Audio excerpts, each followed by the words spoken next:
낙심이 되고 좌절이 됩니다. 내 인생은 왜 이런가? 기회가 주어져도 나는 그걸 쥐지를 못하는구나. 밥상을 차려줘도 먹지도 못하는구나. 예수님이 오시기 전에는 사람들이 다 병들고 장애가 됐고 이러면은 자기 죄 혹은 부모의 죄로 그렇게 되는구나. 평생 나는 이렇게 살아야 되는구나. 하나님이 나를 저주했구나. 하나님이 나를 싫어 버림받았구나. 내가 멀쩡하게 살면은 큰 범죄를 저지를 것 같으니까 하나님이 그러지 못하게 아예 처음부터 싹을 잘라서 그렇게 살게 만들었구나. 그런 생각을 가지고 살았어요. 근데 주님이 오시고 난 다음부터 그게 아니거든요.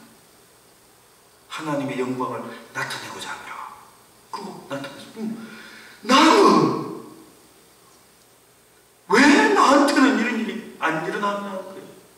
성경 가까이에 사는데 거기서 그걸 하는데 주님을 만날 수 있는 더 좋은 유리한 시간대에 위치해 있는데 왜 나한테는 이런 일이 안 일어나는 거예요? 왜 나한테는 기회가 요리조리 비껴가고 제대로 한 번도 딱 맞아 떨어지는 게 없느냐는 거예요. 그러니까 굉장한 절망과 좌절이 생깁니다. 그래서 누구보다도 이 사람이 더 크게 실망합니다. 모르면은 덜 할 텐데 알고 나니까 그 절망이 더하죠. 나는 이스라엘에 그렇게 주님이 계시면서 많은 병을 고치는 그 기회들을 단 한 번도 얻지도 못했다. 수천 수만 건의 기회가 있었지만은 나한테 주어진 것은 없었다. 나는 정말 아닌가 봐. 정말 나는 별로 하나님 앞에 있으나 마나 하고 정말 관심을 받는 사람인가 하는 절망이 들죠. 이제 주님이 부활하셨다는 소문이 돌았을 때는 또 새로운 희망을 좀 가지게 될 수 있죠. 부활하셨다고? 그럼 다시 기회가 생길지도 몰라 했는데 40일쯤 있다가 올라가셨대요. 또 아니구나. 다시 그분이 부활하셔서 내게 또 무슨 일이 다시 뭔가 올 줄 알았더니 아니구나. 그럼 그렇지 뭐. 내 인생이 뭐 될 거였으면 벌써 됐지. 될 거였으면 벌써 초장이 됐지. 지금 이 나이 때까지 이런 일이 있었겠느냐는 거예요. 처음부터 안 됐고 처음부터 장애를 가지고 태어났는데 뭐 될 일이 있나. 기대했던 내가 잘못이지 뭐. 혹시나 내가 그래도 혹시나 하도 많은 사람들이 낳았다니까 나도 그 중에 하나가 될 수 있으려나 생각했는데 아니구나. 그 서운함과 섭섭함은 이루 말할 수 없습니다. 네. 이제 뭐 다 완전히 마음을 접었죠. 다 접고 이 성전에 기도 시간에 구걸하러 가는데 사도들이 베드로와 요한이 다 주목하여 은과 금은 없어도 내게 있는 것으로 내게 주는 이 나사렛 예수를 물려라 그러라 하니까 그리고 손을 잡아 일으키는 거예요. 확 따라 일어서면서 다리에 힘이 확 들어가고 걷는 거죠. 자기도 놀리는 거죠. 그리고 이 사람은 다시 일어나 걸을 수 있는 자기에게는 주어지지 않는 남들에게는 다 주어져도 자기에게는 이제 오지 않는구나. 이제 버스는 지나가고 다시는 오지 않는구나. 내게 기회는 다시 없구나 생각한 사람에게 하나님이 다시 기회를 주신 거죠. 이 사람이 절망은 했지만은 자기 앞길을 보지를 못하니까 절망을 했지 하나님 보실 때는 그렇게 절망한 그에게도 하나님이 남겨둔 기회가 있는 겁니다. 그가 앞길을 볼 수 있는 눈이 없기 때문에 못 받는 것 뿐이지 우리 자신들에게 마찬가지입니다. 믿음이라는 것은 하나님이 내게 남겨둔 기회가 있을 것이다 하는 하나님을 신뢰하는 부분을 포함하고 있어요. 아브라함이 75세에 하나님 나타나서 아들을 주겠다. 야, 75세까지 산 것만 해도 대단합니다. 아들을 주겠다는 거예요. 야, 이거 뭐 더 기력이 쇠하기 전에 빨리 아들 낳아야 될 텐데. 그때부터 더 열심히 했겠죠. 몸도 더 건강하게. 이게 생물학적인 체력이 있어야 뭔가 되니까 부인도 야 열심히 먹어 이렇게 막 했는데 나이는 점점 꼬부랑 할머니가 되고 점점 기력이 없어지고 안 되는 거죠. 그래서 나중에는 사라도 그렇고 체념하는 거야. 우리에게 그런 기회는 너무 호사스러운 것 같다. 우리에게 주어지지 않는 것 같다. 하나님은 그냥 한번 그렇게 말을 해본 것 같다. 그러니 나 말고 당신이 조금이라도 기운이 있을 때 저 젊은 여인을 취해서 아들을 얻으라는 거예요. 그래서 하갈을 취해서 이스마엘 낳았죠. 그건 점점 절망해 가고 있었다. 근데 하나님은 이스마엘이 아니라고 그러죠. 그리고 100세에 결국 아브라함에게 사라를 통하여 이삭을 낳게 합니다. 하나님은 자기를 믿는 사람이 하나님께서 자기를 믿고 바라는 믿음의 사람에게 하나님이 그를 위해서 그의 인생에 열어줄 수 있는 남겨진 기회가 있다는 사실을 믿기를 원하시는 거예요. 왜냐 하나님은 전능자시고 창조주이시기 때문입니다.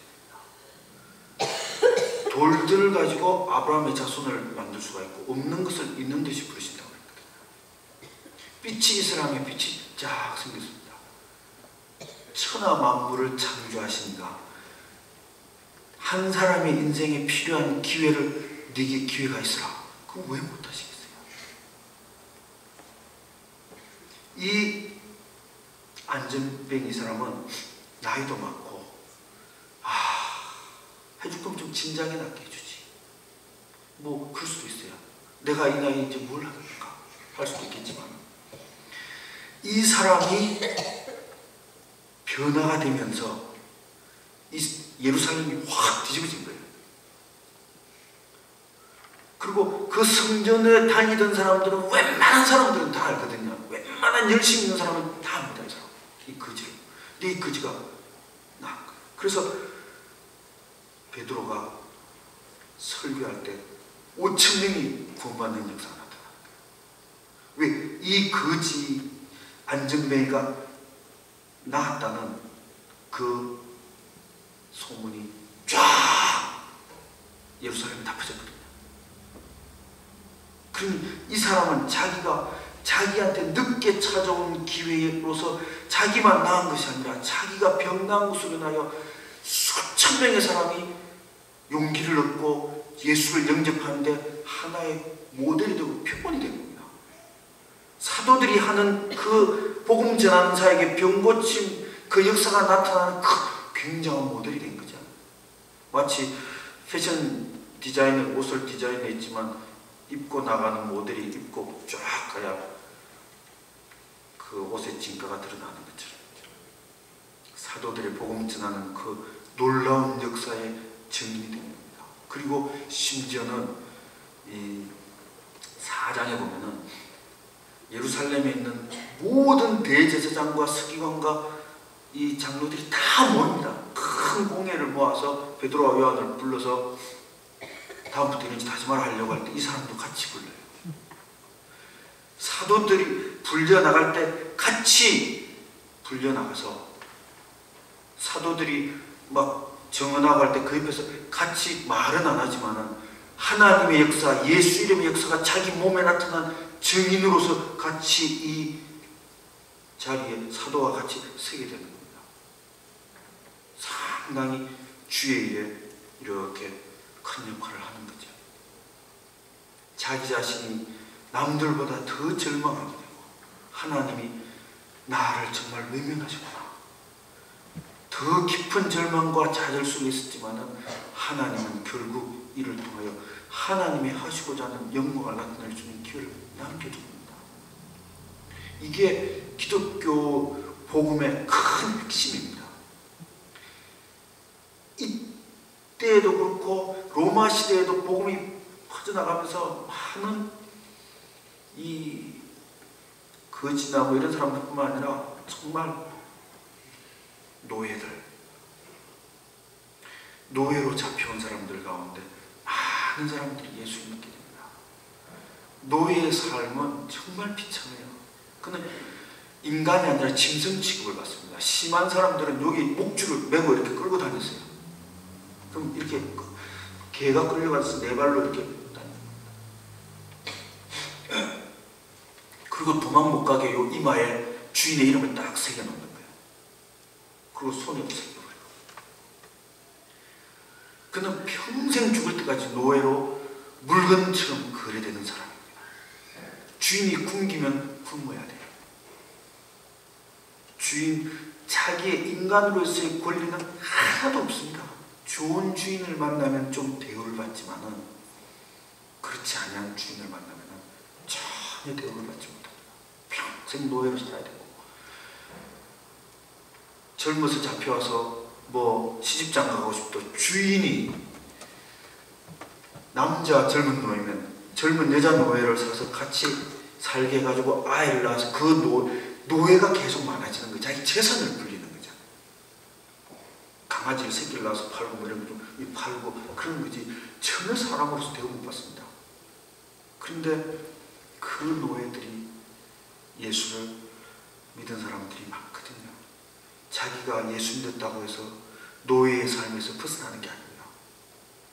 다행히 주인이 믿었으면 좀 달라지겠지만은 자기가 예수를 믿어도 안 믿는 주인은 변함이 없고 자기는 평생 노예로 살다가 주인의 아주 노르게끔 짐승처럼 살다 죽어야 되고, 전능하신 하나님, 세상을 창조하신 하나님, 무엇이든지 할 수 있다는 하나님을 만나서 하나님을 영접하고 그 아들 예수를 영접하고 그를 따랐지만은 자기 삶에는 아무 변화가 안 일어날 수도 있어요. 그냥 노예로 살다가 끝난 사람들이 태반입니다. 근데 그 사람들이 믿음을 버리지 않는 것은 하나님이 내게 남겨놓으신 기회가 있다는 겁니다. 이 세상을 살면서 베너와 같은 영화처럼 어떤 일이 생겨서 노예에서 벗어나는 일도 있지만 설사 내가 벗어나지 못한다 할지라도 주님이 말씀하신 것처럼 내 아버지 집에 거할 곳이 많다는 겁니다. 이 땅에서는 내가 짐승만도 못하게 살지 모르겠지만 내가 죽고 나면 내 영혼은 새하늘과 새 땅에서 하나님의 자녀로 새롭게 당당히 사는 기회가 있다는 겁니다. 최소한 새 인생에 대한 완벽한 기회는 보장되어 있는 거죠. 그리고 육신으로 사는 날 동안 하나님이 뭔가 기회를 주시면은 또 혹이 주인이 변화되가 예수 믿으면은 주인의 생각이 좀 달라지죠. 주인이 많이 달라요. 인간적으로 믿는 형제라 생각해가지고 인간적으로 되어지기도 합니다. 그래서 그렇게 부유하고 권력과 명예를 쥐고 떵떵거리고 살았던 로마인들은 야, 하나님이 나에게 이렇게 축복해 주셨다. 그래서 내가 이렇게 잘 살구나. 그래 안 하죠.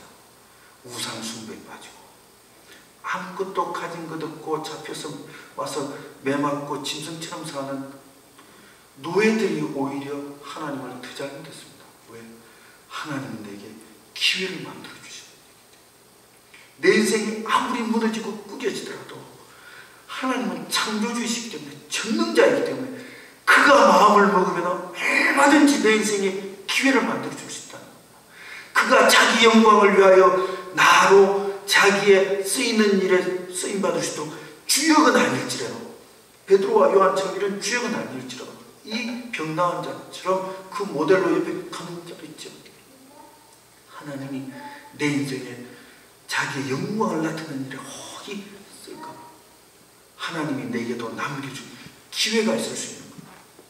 믿음 있는 자들은 하나님이 내게도 지금 내 눈앞에는 캄캄한 터널을 지나가는 것 같고 사망의 음침한 꼴짜기를 지나고 무슨 이놈의 꼴짜기가 가도 끝이 없는 것 같아요. 이러다 그냥 끝날 것 같아요. 그리할지라도 찬송가 가사도 있잖아요. 주 없이 살 수 없네. 이 깊은 고독 속에 내 생명 끝나도, 이 깊은 고독과 절망과 좌절 속에서 내 인생의 기회가 다 끝나는 것 같아도 그래도 나는 주를 버릴 수 없다. 주는 내게 새로운 기회를 주시고 새 인생을 주시는 분이시라. 이게 기독교 신앙의 가장 중요한 본질적인 겁니다. 그래서 절망하고 좌절하고 무너지고 아주 도저히 살 소망조차 없을 것 같은 사람도 그가 주님을 만나게 되면 무슨 힘으로 사는지 그가 살아가는 거예요. 주를 알지 못한 사람은 욥의 아내가 그랬죠. 욥이 싹 다 날아갔습니다.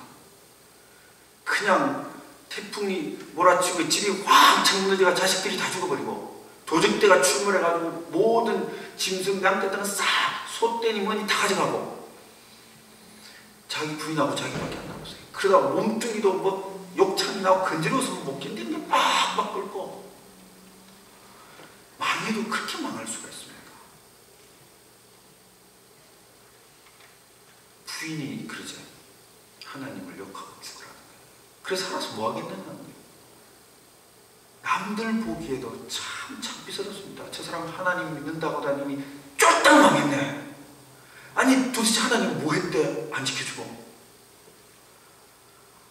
하나님 안 믿는 사람은 멀쩡한데 믿는다는 사람이 자식들이 다 죽어버리고 재산 싹 날아가고 병들어 저 모양 저 꼴 되고 야 나는 무서워서 못 믿겠네. 뭐 이럴 수도 있을 거 아니에요. 어떻게 믿냐? 너무 창피스럽죠. 여러분들도 보세요. 혹시 누가 사업하던 분이 부부가 뭐 남편이 뭐 하다가 망했다. 아이고 얼굴도 멋지다. 야간 도주하잖아요. 난 모르는 데 가서 살고. 그리고 하나님이 세상에 이럴 수가 있는가? 내가 지금까지 11조도 잘 들고 열심히 섬겼는데 어떻게 이럴 수가 있는가? 하나님 앞에 콱 그냥 막 혀깨 물고 죽어버리고 싶고 보란듯이 그냥 칼을 물고 확 죽어버릴까? 뭐 그런 생각도 듭니다. 목사님들도 많이 그래요. 하다가 힘들면 옥상에 올라서 조용기 목사님도 그랬다잖아요. 여의도 건축할 때 너무 힘들어가지고 다리 턱 걸치고 나 뛰어내려 죽어버릴래. 너무 힘들고 하나님이 안 도와주는 것 같은 거예요. 이걸로 나는 끝장인 것 같은 거예요. 욥의 부인이 하나님을 저주하고 죽으라. 욥은 절대 그럴 수 없다는 겁니다.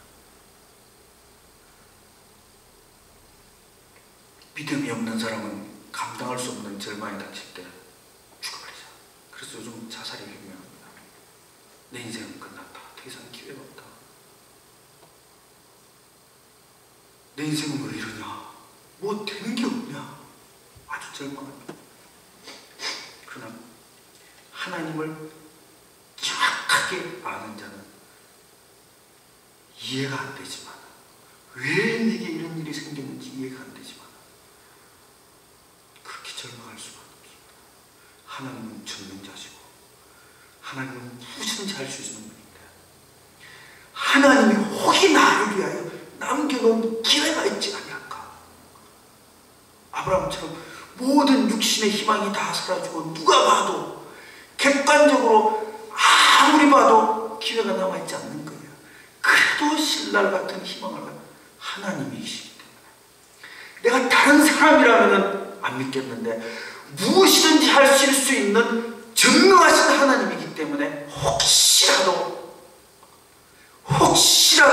내 숨이 끊어지기 전에 하나님이 내게 남겨놓으신 기회를 내게 주지 않았을까?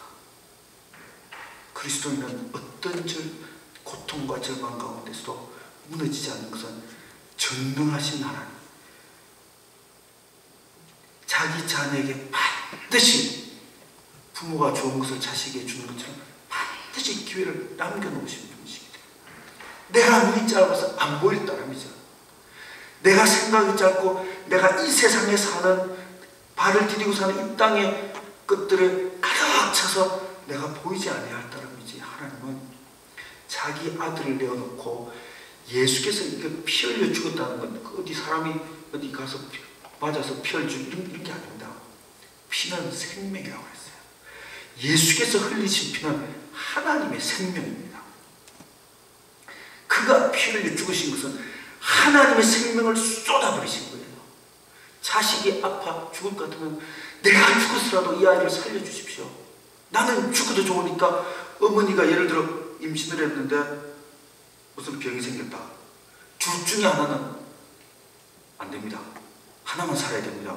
내가 살게요 하는 어머니들이 요즘은 있겠죠. 어머니들은 웬만하면 내가 죽을게요. 심지어는 어떤 임산부가 뭐 이렇게 맹장염이다. 마취해야 됩니다. 마취하면 태아에게 지장이 있을까봐 나 마취 안 할게요. 얼마나 아픈데요. 어머니의 희생이라는 건 대단합니다. 자기 생명을 쏟아서라도 내 자녀를 살리겠다는 거예요. 내가 죽어서라도 살리겠다는 거예요. 하나님의 우리가 예수의 보혈, 예수의 피, 십자가를 그립니다. 그가 하나님 죽으면 세상이 다 끝나는 거예요. 그러니까 삼위 중에 한 위께서 사람의 몸으로 왔지만 그는 하나님이십니다. 흙으로 만든 존재가 아니거든요. 그가 사람의 몸으로 왔고 멸실당하여 피를 쏟으시며 죽으신 것은 하나님의 생명을 쏟으신 거예요. 내 생명을 쏟아서라도 내가 너희를 건져야 되겠다. 내가 너희를 살려야 되겠다. 이게 하나님의 우리를 향한 사랑입니다. 그렇기 때문에 내가 눈에 보이는 세상 때문에 절망하는 거예요. 왜 나는 하나님 이렇게 앞뒤 사방으로 다 돈구멍이랑 돈구멍 다 막혀있고, 왜 내 자녀는 남의 자녀 같지 아니하고 왜 하는 일이 잘 안 됩니까? 왜 나는 이렇게 일이 자꾸 막히고 뜻대로 안 되고 고통스럽습니까? 왜 나는 이렇게 힘들게 살아야 됩니까? 어디? 이 땅에서 힘들게 살아. 내가 절망하고 좌절하는 것은 이 땅의 삶이 힘들어서 그렇습니다. 하나님은 이 땅뿐만 아니라 저 땅에서도 기다리고 있거든요. 하나님이 절망하고 좌절하고 내게는 다 끝났다. 내게는 다시는 기회가 없다. 그런 절망하고 좌절하지 않도록 하나님이 자기의 생명을 쏟아서라도 우리를 건져내시고, 이 안전뱅이와 같이 하나님이 남겨준 기회가 있다는 사실을 성경을 통하여 우리에게 분명히 이야기하고 있습니다. 너희는 마음에 근심하지 말라. 내 아버지 집에 거할 것이 많고 하나님이 자기를 사랑하는 자를 결탄코 버리지 아니하신다고 했습니다. 그렇기 때문에 내 눈에 나는 절망이고 내 눈에는 안 보일 수도 있어요. 그러나 하나님은 내가 보이지 않는데 하나님은 나를 위하여 반드시 남겨놓으신 기회가 있습니다. 없으면 내가 구하면 구하는 자에게 준다고 했거든요. 하나님, 내가 기회가 없으니까 내 기회를 만들어주세요. 내 자녀에게 기회를 남겨주시고 내 자녀에게 기회를 만들어달라는 겁니다. 유명한 어거스틴이 막 방탕으로 돌아갈 때 그 어머니 모니카의 기도가 그런 겁니다. 하나님, 내 아들에게 하나님을 섬길 기회를 남겨달라는 거예요. 그런 아주 방탕하고 못된 인간이 그렇게 변화될 줄 누가 알았습니까? 어머니의 전능하신 하나님이 남겨둔 기회를 내 아들에게 줄 수 있다는 그 믿음이죠. 그래서 우리는 하나님의 전능하심을 철저히 신뢰하고 하나님이 내게 남겨놓으신 기회가 있는 겁니다. 혹이 하나님이 그 기회에 나를 좀 더 쓰시기 위해서 기도할 때 주여 내가 성령 충만한 자가 되겠다. 내가 여러 가지 물질적인 어려움, 인간적인 여러 가지 부족함도 있고 성격적인 연약함도 있지만 하나님이 쓰시고자 할 때 나를 통하여 나보다 더 힘든 사람에게 하나님이 기회가 있는 것을 나를 통하여 전할 수 있도록 하나님 내가 성령 충만하게 달라는 거. 나와 내 자녀에게도 마찬가지입니다. 그는 전능자이시기 때문에 내 눈에는 안 보여도 반드시 나와 내 가정에 내 자녀들 위하여 그는 기회를 남겨놓으신 분이십니다.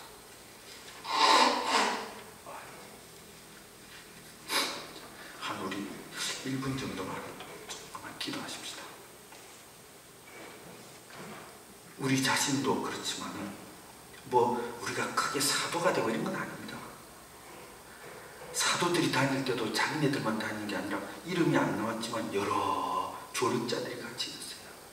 이름이 없어도 하늘나라에서는 그들을 기억하죠.